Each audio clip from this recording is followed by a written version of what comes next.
Hello friends, अगर आपको ये वीडियो पसंद आता है तो इस चैनल को लाइक कीजिए, शेयर कीजिए और सब्सक्राइब कीजिए। एक बार एक गांव में कृति नाम की लड़की रहती थी। कृति गांव की ही एक कोठी में रहती थी, जहां कृति के बाबा गांव के सबसे बड़े जमींदार थे। लेकिन उसके पिता की जुआ खेलने की लत ने उसके पूरे परिवार और दौलत को बर्बाद कर दिया। कृति के परिवार में कोई नहीं था। असल में कृति के पापा ने एक बार जुआ खेलते समय अपना सब कुछ दांव पर लगा दिया और वो हार गए। जुए में हारने पर दौलत तो गई ही गई, साथ ही साथ कृति की माँ ने भी तंग आकर जहर खा लिया। कृति की माँ के बाद उसके पिता भी ज्यादा दिन नहीं जिए और ज्यादा शराब पीने से उनका लिवर फेल हो गया और उनकी मौत हो गई। अपने पिता की इस जुए की आदत का सबसे बड़ा शिकार बनी अनाथ कृति। उस बेचारी का क्या दोष था? अब ना ही उसका कोई ख्याल रखने वाला था और ना कोई रोटी देने वाला। पेट पालने के लिए मजबूरन कृति गांव के घरों में झाड़ू पोछा करती। कृति का ये सब करने का बिल्कुल भी मन नहीं करता, क्योंकि जिस घर में वो काम करती थी उसका मालिक उसे बुरी नजरों से देखता था। लेकिन 2 वक्त की रोटी के लिए कृति ये सब भी झेल लेती थी। कृति रोज सुबह सुबह गांव के मंदिर में जाती और अपनी दर्द भरी कहानी भगवान को सुनाती। हे ईश्वर, किस जन्म का तू मुझसे बदला ले रहा है? क्योंकि इस जन्म में तो मैंने किसी का भी बुरा नहीं किया। अब तू ही बता, अगर मेरा बाप जुआ खेलता था तो क्या इसमें मेरी गलती है? मैंने तो हर बार उन्हें जुआ खेलने से रोका, यहाँ तक कि रोकने के चक्कर में मार भी खाई, लेकिन हमेशा यह विश्वास रहा कि एक दिन तू सब ठीक कर देगा। मैंने तुझ पे भरोसा किया और तूने मेरे भरोसे का आज मुझे ये सिला दिया। न खाना है न कोई अपना, काम पे भी मालिक बुरी नजर से देखता है। क्या यही तेरी महिमा है? कृति की आंखों में आंसू भर आए और वो वहीं बैठकर फूट फूट कर रोने लगी। लेकिन कृति ने आंसू पोंछे और वहां से उठकर जाने लगी कि तभी उस मंदिर के बाहर एक बूढ़ा आदमी दिखा जो उसे घूर रहा था। कृति को लगा कि ऐसे ही कोई भिखारी होगा जो उसे रोता हुआ देखकर घूर रहा हो। कृति उस पर बिना ध्यान दिए वहां से तुरंत अपने घर चलती बनी। लेकिन अब तो उस बूढ़े आदमी की कृति को देखने की आदत पड़ गई थी। जब भी कृति मंदिर जाती और भगवान को अपनी आप बीती बताती, वो बूढ़ा वहीं खड़ा उसकी बातें सुनता और उसे घूरा करता, लेकिन कभी मंदिर के बाहर कृति का पीछा नहीं करता। कृति को लगा कि वो बेचारा भीख की आस में उसे देखा करता है। कृति के पास कोई बहुत ज्यादा पैसे नहीं थे, फिर भी वो दान पुण्य करने में बिल्कुल भी हिचकिचाती नहीं थी। एक दिन मंदिर के बाहर खड़ा वो बूढ़ा आदमी जब कृति को घूर रहा था, तो कृति भगवान के पास जाने की बजाय उस बूढ़े के पास गई। बाबा जी, अगर पैसे चाहिए तो बेहिचक मांग लिया करो। ऐसे किसी और को घूरोगे तो वो गलत मतलब निकालेगा। काश बेटा, तेरे जैसा साफ दिल भगवान ने सबको दिया होता। कुछ दे दे बेटा। कृति ने अपनी जेब से एक 10 का सिक्का निकाला और उस भिखारी के जेब में डाल दिया। बाबा जी, अभी इतने ही हैं, आगे जब ज्यादा कमाने लगूंगी तब ज्यादा दूंगी। अरे बेटा, सच्चे दिल से दिए गए 1 रुपए भी मैं खुशी खुशी रख लूं, फिर तेरे 10 रुपए तो लाखों के बराबर हैं। भगवान तेरा भला करे। ये कहकर वो भिखारी चला गया। किसी गरीब की मदद करके कृति को बहुत खुशी हो रही थी। कृति मंदिर में दर्शन करके फिर से अपने घर चली गई। उस दिन जब कृति अपने मालिक के घर काम करने गई, तो वहाँ पर उस दिन उसके मालिक के अलावा कोई नहीं था। क्या हुआ मालिक? आज घर पर मेम साहब नहीं है क्या?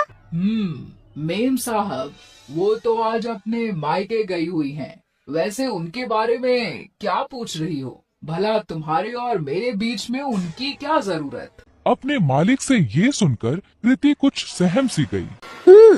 मालिक, मैं जरा घर की साफ सफाई कर देती हूँ। ये कहकर कृति घर की साफ सफाई करने लगी। अपने मालिक के डर के मारे आज कृति ने जल्दी जल्दी सारा काम खत्म कर दिया।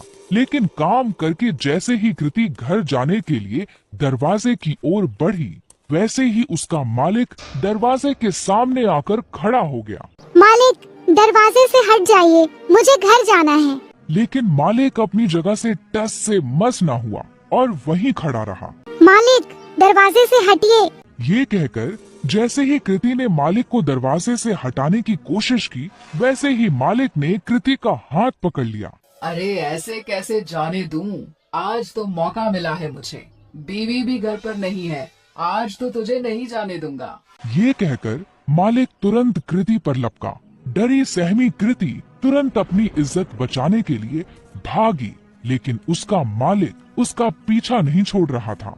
तभी एक कोने में कृति को डंडा पड़ा हुआ दिखा और वो उसके पीछे दौड़ी। अब की बार कृति का मालिक जैसे ही उसे पकड़ने के लिए लपका, वैसे ही कृति ने उस डंडे को उठाकर उस मालिक के सर पर दे मारा और तुरंत दरवाजे से निकलकर वहां से भाग गई। फूट फूट कर रोती कृति बिना रुके भागती जा रही थी। भागते भागते रात में कृति उस मंदिर पहुंची जहां वह रोज सुबह जाती थी। मंदिर में पहुंचते ही कृति भगवान की मूर्ति के चरणों में जा गिरी। हे ईश्वर, क्या मेरा पैदा होना ही गुनाह है जो तू मुझे इतनी बड़ी सजा दे रहा है? क्या गरीब और लाचार होने की यही सजा होती है कि कोई भी आकर हमारी इज्जत पर हाथ डाले? कृति की आंखों से फिर आंसू फूट पड़े। कृति ने आंसू पोंछकर जब आस पास देखा तो पाया कि वो बूढ़ा आदमी फिर वहीं खड़ा था। बाबा, अब मेरे पास कुछ नहीं है आपको देने को। बच्चा, मैं तुमसे भीख लेने नहीं बल्कि कुछ देने आया हूँ। लेकिन क्या? तेरी कोठी के पीछे वाले कमरे में एक जादुई खजाना है जो सही समय आने पर अपने आप तेरे हाथ में आ जाएगा। ग्रहों की दिशा बता रही है कि आज ही वो सही समय है। कृति पहले से ही परेशान थी और ये सब सुनकर उसे और गुस्सा आ गया। बाबा जी, आपने मेरा दिल बहलाने के लिए ये सब कहा, मुझे बहुत अच्छा लगा, लेकिन मुझे झूठ पसंद नहीं। ये कहकर कृति अपनी कोठी की ओर चल दी। उसे बार बार ये डर सताए जा रहा था कि अगर उसका मालिक बेहोशी से उठ गया तो उसे जिंदा नहीं छोड़ेगा। वहीं दूसरी ओर उसके दिमाग में उस बूढ़े भिखारी की भी बात चल रही थी। घर पहुंचते पहुंचते आसमान में बादल छा चुके थे और ऐसा लग रहा था कि मानो जैसे बहुत जोर की बारिश होने वाली है। कृति के कोठी में पहुंचने के कुछ देर बाद ही बारिश शुरू हो गई और बहुत जोर से पानी बरसने लगा। मूसलाधार बारिश के चलते कृति की पुरानी कोठी की छत से पानी टपकने लगा। आज तक कभी कृति ने इतनी तेज बरसात नहीं देखी थी। कृति जैसे ही छत की मरम्मत के लिए अपना छाता निकालकर बाहर गई, वैसे ही उसका छाता तेज हवा में फट गया। परेशान कृति फिर अंदर आई और सर ढकने के लिए कुछ ढूंढने लगी। आगे कुछ ना मिलने पर वो कोठी के पिछले हिस्से में चली गई, जहां उसके बाबा का पुराना कबाड़ रखा था। ढूंढते ढूंढते उसी कबाड़ में कृति को एक छाता मिला। चलो, इसी से काम चलाया जाए।